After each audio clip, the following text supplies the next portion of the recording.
Welcome back, everybody. Lots happening in English cricket. Joe Root stepping down, Rob Key appointed as managing director of England cricket, and then Ben Stokes, the arguably the greatest all-rounder after Ian Botham England has produced, is taken over as Test captain for England.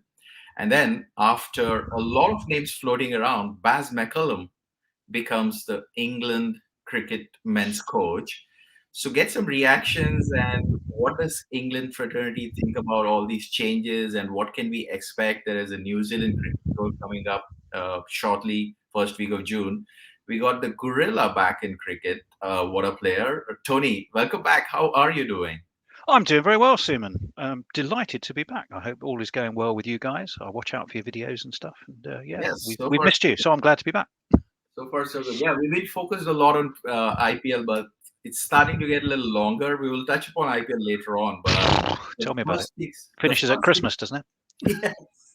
Hopefully, it's not a 6 months tournament anymore.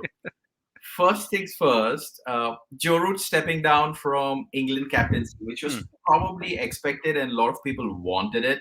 Uh, Reactions to it, was it timely? And that also paved way for a new captain. But Joe Root stepping down, is it timely and is it the right decision? The right decision for England or for him? Well, let's look at probably both. Yes, I think it was. I mean, arguably, it wasn't affecting his game, but it felt, after 17 games without a win, the England top order constantly failing, and he was jacking it up on his own. The tour of the West Indies, which just seemed to be such a weird tour, nothing to do with the West Indies, who played magnificently, but England's selection, and I think he's always just had this battle in recent years that just for Test cricket to get any kind of priority, he's lost players, the white ball's been the focus. So although he came back from the West Indies, where there'd been some weird things that had happened along the way. The draw at home to New Zealand from a winning position when England just chose not to chase it. Flat tracks in West Indies, but then ultimately, a horrible defeat in the end. Even though he proudly stood in front of the cameras and said, "I want to continue," I just think the reality was that he didn't. And I think, I honestly, I think his legacy will be as a wonderful run maker and as a wonderful batsman. Okay as a captain, but I think he just errs a little bit onto the side of caution. And I think England, it is time for England to look in a different direction and do things in a different way. And I think he saw that, and I hope he's part of that going forward. As scoring torrents of runs, and then everyone will be happy. Absolutely. Yeah, we'll come to who took the role. That's a big suspense, but we'll wait for it. But the first thing, Rob Key as managing director. Now, let's play back the last 6 months a little bit from a contention point of view. So, Chris Silverwood and then Graham Thorpe. Graham Thorpe, I know, is not keeping well of late. So, with the Ashes debacle, did you guys at Gorilla and the English cricket fans see this coming from a Rob Key point of view, or who was probably well placed to succeed Ashley Giles on the top of the house? Well, as soon as Andrew Strauss kind of took that interim role, and England, remember, the ECB announced a reset. Andrew Strauss had said they wanted to look at the whole structure of the game and be competitive in all three formats and be fearless in the way they kind of went about it. So kind of definitely something is in the offing. Now, the racing favourite for a long time was Marcus North. Done a fantastic, lovely chap. I mean, he really is a nice guy. I've sat and chatted to him at cricket, and he's a terrific bloke. He's done great things at Durham. They have terrific pathways there. The team's doing pretty well. As it turns out, of course, he'd know Stokesy pretty well. Ben Stokes pretty well. so he seemed to be in the, but then he kind of backed out at the last minute. I think for family reasons was the stated reason. I don't know more than that. Um, and I think gathering momentum was a sense that being brave, thinking outside of the box, and doing something different was right. And actually, it's not so much about experience in the role, because I'm sure we're going to come on and talk about that when we when we when we think about the coach appointment as well. It's not so much about experience in the role; it's mindset, mentality, and the ability to think about things in a different way. Uh, and sort of, I think, having settled on that as a direction of travel, um, you could see then pretty quickly how someone like Rob Key, who has made hundreds for England, who is a very intelligent and smart observer of the game, um, came into the fray. So although he spent his time in the media, um, I think that what he said and the way he conducts himself, um, he started to, and the fact that he's a very smart thinker about the game, suddenly all sort of fell into place and make sense. So I think I wouldn't call them left field Mm. appointments, but I think deliberately being brave and not doing the obvious is, as I say, a kind of a direction of travel for the reset. The West Indies was a false start. Was never really going to be a start because it just happened too quickly. Um, so I think ultimately the way he's conducted himself, the things he said in interviews, um, make me think, to feel basically encouraged. Yeah, I'll be honest. absolutely. So I'm happy enough. I think as a fan, not just as someone who watches the game, but as a fan, I'm happy. Let's put it that way. Absolutely. And I was watching his interview with Nasser Hussain. I think Hussain posted a YouTube video where Robke explained why he also feels that he can do the job. One, he gets an opportunity to make an impact as opposed to sitting there and talking behind the mic, which makes sense. And he said that that's the easier route, but I chose the difficult route. Second, what he said probably struck to me, and I feel that he's coming from the right place, is he said, I know what it means to play county cricket. I know what it means to get into an England senior test team. I know what means to play test cricket, one day cricket, ODI. So he's been through the journey as a player, as a youngster, as a performer, selection and things like that. So I probably feel that he's made a right choice by accepting. And I think Nasser Hussain also mentioned that Yeah, he did. we have made an excellent job. Even though at times he plays a fool, he's no fool, which I agree with him because Sky Cricket, I listened to him quite a lot on the podcast in the last 12 months or so. Uh, Tony, he's got fantastic inputs. Yeah, he does. His biography or autobiography, I think, although I suspect, as with all so many cricket autobiographies, someone helped him. But um, one thing he did say in that was because it kind of leads us a little bit onto the Brendon McCullum thing. I recall he said something along the lines of, "There's only three kinds of coach: Mhm. those that influence a team, those that have no influence at all, and those that have the opposite effect." Yeah. Um, which is kind of a sort of a clarity of thinking, and that again, you see, that's a theme that keeps coming back: Mhm. clarity of thought, simplicity of thinking, the ability to think outside the box and be different. These are all characteristics that it's clear that Andrew Strauss, who was part of the selection process, Mhm. is looking for. Now there are other things I think starting to line up for England. Whether this summer will see them come to fruition, it's really interesting watching the Championship at the moment. I think about 30% of innings have been over 400. What does everyone say about the Championship? Mhm. You can have nibbly, dibbly dobbly bowlers. They take wickets for fun on green surfaces in April. No, no, no. This year, flatter tracks, harder for the bowlers. The Yeah. bowlers have to prove their mettle. Wickets that encourage run making. I don't think this is a coincidence. There's even been a lot of chat about the new crop of Duke's balls. Mhm. Um, Slightly less proud seam being one of the things. It's almost as though now the managing director of Duke's very was went, well, no, I promise you that's not true, although there is apparently a slightly different colour. They're either a darker or slightly lighter red, I'm not sure. So he denies it. But you sense that, England have looked at their top order. We need bowlers that can bowl on all kinds of surfaces and not rely on green seamers to take wickets. We need batsmen that are encouraged to make runs and spend time in the middle. What's the answer? You create, you make sure that your county wickets start to enable them to do that. And for years we hadn't, and we've seen that. You add to that as well, I suppose. There's still nowhere near enough cricket in the height of summer. What I might consider at my age the right kind of cricket, but there is more into the summer than there was. They've restructured the division. They've made fighting for a draw a little bit more attractive.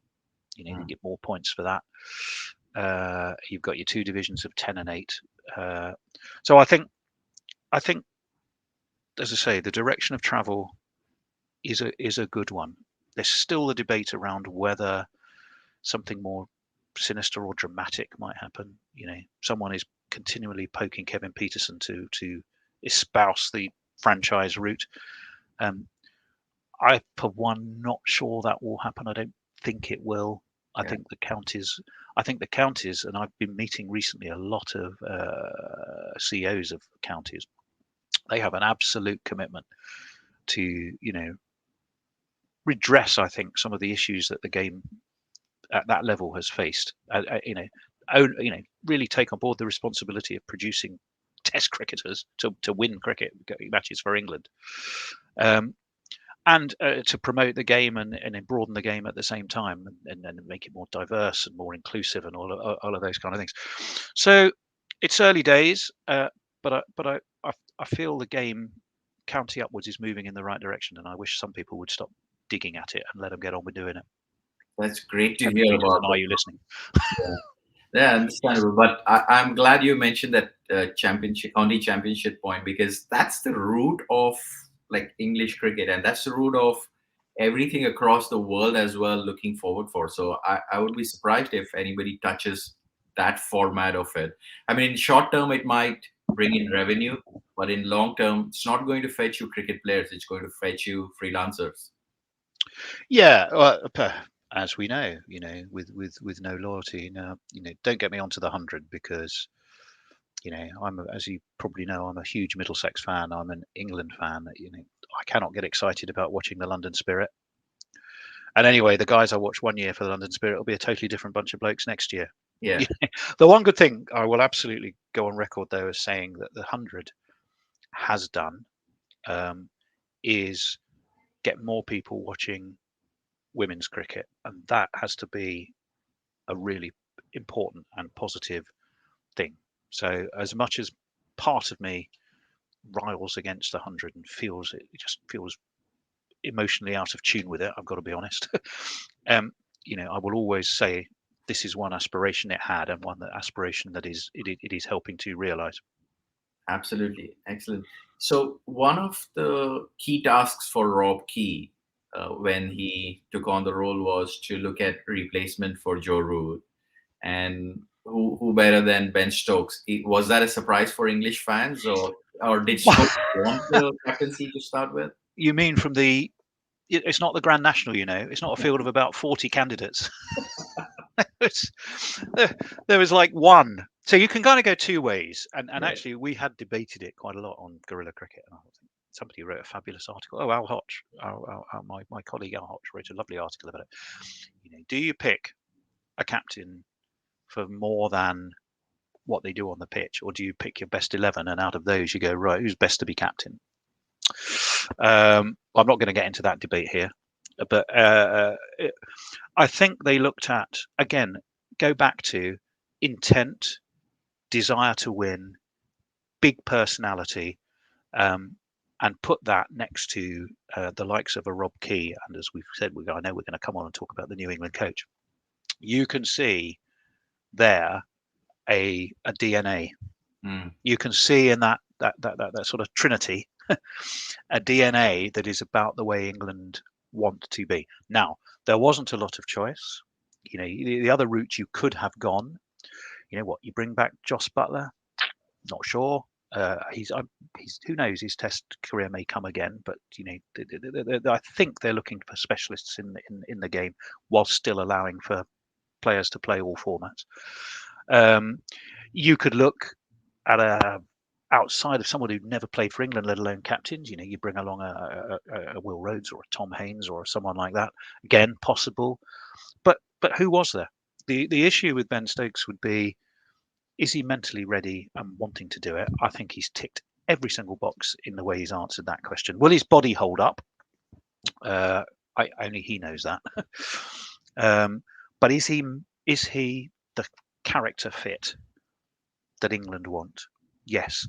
What's the risk? Well, Ian Botham's tenure as England captain wasn't great. Andrew Flintoff's tenure as England captain wasn't great.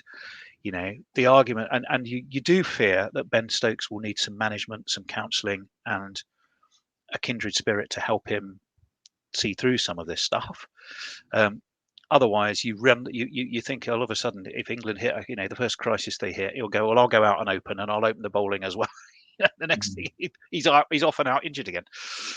But with the right advice, the right support, his mentality is the right mentality. What England want is the mentality that when the chips were down, England were dead in the water at Headingley in 2019. A player who comes out and goes, no, Brilliant. It's bloody well not. Yeah. This is, I'm just going to be fearless, and that is what they're going to get with Ben Stokes. I think it'll be an interesting ride, but it was the right choice. Yeah, when you mentioned Headingley, I got goosebumps. That was outstanding Test cricket. Yeah, I think we all do. We all do. So, does Ben Stokes have leadership track record in domestic cricket or franchise cricket? Franchise cricket, I believe he does. Has he captained Durham? I'm actually not sure. I'm actually not sure. But go back to he's certainly had the England's vice captain role for a long time, which kind of is a succession plan, isn't it? Joe Root, whether it was an injury or just nipping off for a wee or whatever his reason might be to not be on the field, Ben Stokes was the guy to step in, assuming he was fit. Again, I think, is there a Mike Brearley figure floating in the county game? And even these days, could you even afford a player whose batting was just about good enough, but his captaincy skills, kind of intellectually, and his leadership skills would make him worth a pick in his own right? I think maybe the world has moved on, and I believe me, I am most passionate admirer of Mike Brearley as a man, and certainly as a captain. But I just, you say your choices were step outside of what the current England framework to find the choice and bring them on. I think maybe England may still do that. I'm very interested to see what the picks are going to be with the it's New Zealand tests coming up, isn't it? Interestingly enough, for McCullum's start. I do think there are players out there with captaincy experience who are also young and up and comings, and I do look at a Haynes and I do look at a Rhodes in that kind of category. But you don't bring them straight in as captain. I would want and hope England might bring them in because of their strengths, which is batting strengths, but get them into the environment with an opportunity to grow. But Ben Stokes, for now, is the man, and he's the man for his mindset, as well as for the fact he can bat and bowl and field and all of those other things. It's about mentality, and he fits the mentality England are looking for. Absolutely, 100% he does. So just one other question before we move on to Baz McCullum. So talking about the franchise cricket, Kevin Peterson's comments. One other question which Atherton asked Rob Key was, would you be talking to the players? Say players come and say, hey, I want to play franchise cricket and don't want to play England cricket. Or would you be willing to have a chat with them if they say, I'll take IPL over England tour? And Ben Stokes has been through the franchise cricket. He's played IPL. So how do you think both of them will manage somebody like Jofra Archer coming and saying, hey, next season, 3 months of IPL and there is a tour overlapping of England, and I would play IPL like South Africans did? Or would you think England players would do that over country? I think you have to think of that on a case by case basis. I mean, you've mentioned an example there where, the Jofra Archer case, I think it's more about will he get back to be so fully fit that his body will allow him to have the choice? Mm. Or is he gonna go, do the full time Al Mills and sadly, be lost to Test cricket? I mean, he was warming up. He was warming up at Hove. I was down in Hove watching Middlesex play Oh, Sussex the nice. other day, and he was doing some warming up. But he wasn't bowling. He was doing some sort of fitness drills and stuff like that out in the middle of tea time, I think it was. I think the mentality of the game, the shape of the game, has to be about fitting all formats. Mm. Um, I think in Stokes, and again, it's clearly a clear decision on his part. He knows what he can and can't do. Um, I think he's a good limited overs cricketer, but I think his strength is more in Test cricket. He put his hands up and said, "No, I'm prepared." Not for the first time to sacrifice the IPL. Um, you may find there is a bigger diversification, i.e., players will go one way and then rather than the other. But I think if you have a strong enough base to select from, then that should be manageable. Mm. But I think you have to think these days about the fact that the game does move on, and you have to look at the way to accommodate all formats. I'm a traditionalist. I know which one I prefer to go and watch. Not that I don't love T20, because I do. I love one day cricket, T20, anything. I like watching cricket. But my tendency is more in the direction of red ball and the longer format, shall we say? But you have to find a way to make all of them work. And I think where England struggled was when they reset the white ball game, which of course Owen Morgan was a huge part of. Remember, they looked at Brendon McCullum's New Zealand Mm. and they said, "This is what we need. This is what Owen Morgan after the 2015 World Cup. It was, how do we become more like New Zealand? Fearless, always looking to be on the front foot." Again, it's mentality, and I think the thinking is instill the right mentality right through the organisation from top to bottom, and different players may be able to come and go, providing that ethos and mentality is in place. Mm. So they're kind of ensuring themselves to enable that. Okay, excellent. All right, so let's switch gears. So Mm, again, if you play back the last 6 months of mm. England coach role, there were a lot of names floating around, Tony. The Yep. late Warney was in picture, Justin Langer, Ricky Yeah. Ponting came into picture. I think they were Yeah. looking at Trevor Bayliss at some point in time, floating the name around. Well, Or the return of. I think that yeah, must be unlikely, but yeah. yeah. And then all of a sudden, a coach who's never coached an international team at all and always been on franchisee cricket comes as a red ball coach.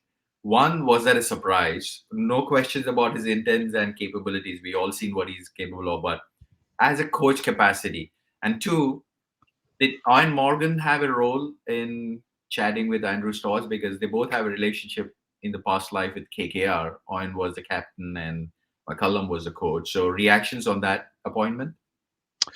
Um, do I know if Owen Morgan? I would be surprised if he wasn't at some point, if Consultant. very unofficially, counselled, given that he knows the man. So, but I don't know that for sure. Um, you're right. Um, Justin Langer, I think they might have looked at Justin Langer and said, "Can I really see Justin in an England blazer? And what happens when what happens when we go and play in the Ashes?" And sometimes you've got to be careful what you wish for. Or you've got to be, of course, the Australians let cameras gave cameras unfettered access to The the trash Test can. series, didn't they? Yeah. Um, and that bin that got kicked over, and the sort of the just sense that Justin Langer was a difficult character, but not necessarily for all the right reasons. I don't know the man. He played wonderfully well on occasion for years ago for Middlesex, so he'll always be okay in my book for that reason. But I think he that didn't fit. Then you have to look at sort of another category of candidate, Gary Kirsten. Kirsten was in the contention. Yeah. Racing favourite, experienced, poor chap. I mean, God no, I mean, I used to work in business, as you do work in business now, So we both do PowerPoint presentations. The poor bugger must, I mean, he failed the first one because his PowerPoint presentation wasn't good enough. I mean, that shows you what the first time around he went for the England coach's job. What on earth what was the ECB thinking if the PowerPoint presentation was what they wanted to see, And Chris Silverwood apparently did a very good one. I mean, please. So, but he missed out first time round. But I suspect I don't know whether he had to do a PowerPoint presentation again. I can't really see Brendon McCullum, opening up his laptop and worrying about where to stick it into He the probably projector. did. When McCullum makes fantastic notes. He Well, probably there did. you go. Well, there you go then. But poor old Gary Kirsten missed out again. But I'm not sure the ECB at the moment is about round pegs and round holes, or square pegs and square holes. Of course, Gary Kirsten would have been the natural choice. Huge coaching experience, highly successful. Look at what he did for South Africa. Look at how would that be for batsmen who are the Dean Elgar style, nuggety, hard to get out, don't give their wicket away. All of those strong things. You could see so much of that. He won But India the World Cup, 2011 World Cup. there you go. All of those things, absolutely, all of those things. But did he match that? Will it win at all costs mentality? Now, Brendon McCullum, I saw one interview with him. I'm not even sure. Probably not the first thing he said to the ECB. It was all about a no dickhead policy. Was his phrase, right? I can just see why, if you think about the pieces of the jigsaw, Stokes, McCullum, Key, that is such an interesting mix, and you could see the McCullum Stokes axis potentially working really well. And I'm not sure about there are broadly two schools of thought. One is he's not coached red ball cricket. How on earth could he really be the right guy? And the other school of thought, which I have to say is where I'm sitting very strongly, is if you have leadership skills, if you have clarity of vision, it may be a bold choice, but you can take those core strengths and you can mold them to the context and circumstance you're in. And I think that was more important to the ECB. And once they kind of decided that, and McCullum had put his name forward, you could just see why. I mean, don't forget, the guy's got, what a record test score for New Zealand when he first took charge. What they'd been bowled out for 45 in Cape Town, hadn't they, in 2013, was it? Yeah. And he went into the dressing room and he said, he realised, he said at the time, we were seen as arrogant, emotional, distant, and up ourselves and uninteresting in our followers. A cultural change. He went and created a cultural change as well as as much as a playing or a technical change. So yes, you've got to surround him with the right people. Yes, you've got to have the best possible coaches to bring on the players in the right kind of way. But this reset is about cultural change as much as it's about just tweaking the playing changes. And as such, McCullum fitted that bill, and I suspect it wasn't very. That's why it probably came about fairly quickly. Safe choice, bolder choice. The bolder choice more aligned with that the changing culture. McCullum became a more natural fit. So one other point is, I think Rob Key mentioned that he likes split captaincy. He wanted split coaches. So McCullum is going to be the red ball, and there's going to be another white ball coach, or what's the way forward for England? Well, the white ball coach, there's a few names in the hat. One is Paul Collingwood, who of course has been the batting coach, and the other one is it Matthew Mott? Mm, Again, there's an interesting thought. You see, and I could see how that's gathering some pace. And the mm, reason one thinks that is because it's a left field unusual thing. But coach of Australian women's team, oh, they're invincible. Look at look at their mentality. Look at their success. Look at their culture. You know, it's not just about the results on the field. There's a culture underpinning amazing. that. So you could see. I don't know that that's going to be the case. Um, but I do wonder if you put if Paul Collingwood, who I would support 100%, and I think he would be great at the job, but I wonder if he sits in the Gary Thurston camp. He's the round peg in the round hole, the square peg in the square hole, or is a Matthew Mott the the not necessarily the round the round and square peg, but he comes with that je ne sais quoi, that's something extra about mentality, and I think there again that's what they're looking for. Interesting. It's going to And be a ride. It's going to be an interesting ride, I think, and it could all go horribly wrong. yeah, Equally, it's either way. It won't be dull. Rob, he did mention that buckle up and get ready for a ride, which was Yeah, fantastic way to sign off. And having said that, I think that's where I was going to go next. Not everybody is a big fan of McCullum being appointed. The Ashes winning Test captain of England, Michael Vaughan, says it's a big risk. Now, how many of you agree with him, or you think has a value to what he's saying? well, Michael Vaughan will say whatever it takes to get his Twitter followers increased and noticed. That said, you know, I'm more defensive of him than perhaps many because I have such huge respect for what he did on the cricket field, and he did captain England to that wonderful 2005 Ashes. Um, but so yes, I've just said it's a risk. But do you what's the phrase that I'm looking for? Faint heart never won fair maiden. It's a very old-fashioned phrase, but you get the idea. You got to be brave. You've Yeah, got to be brave. And I don't believe there's anything wrong with that. I don't believe there's anything wrong with that. and I So don't he, think so I there's don't agree with him on that. I think be brave. Now's the absolutely. And time to do it. Be brave. if you don't take risk, you will not get results. So I think this is That's one way of life. looking it up. And also from an experience point of view, like you mentioned about the business example, unless you give Mm. somebody a chance, they won't ever develop experience. And this is a way for McCullum to get onto the international scene, I guess. So three tests coming up for New Zealand versus England. So Mm. as of course leading up to the one-off test match, which is left off from last year versus England, I think in August versus India. So But what they're do you playing think? that at Edgbaston, aren't they? Even though it was Old Trafford that they should have played it. It's very confusing to me, but I can't remember for sure. I might have that wrong. Yes. So what are you expecting for the three-match series? England winning at home or New Zealand putting up a fight? Oh well, I think New Zealand. They haven't since they became world champions. They haven't necessarily had the best of things. Kane Williamson's fitness has been an issue, and I think strip him out the side, which they've had to do a couple of times, has not been great. Has been less. But I mean, they've got phenomenal talent. Their bowling unit still is, to me, up with anyone's in the world. Um, if you got batsmen like Henry and Williamson, Blunder, they are a strong side.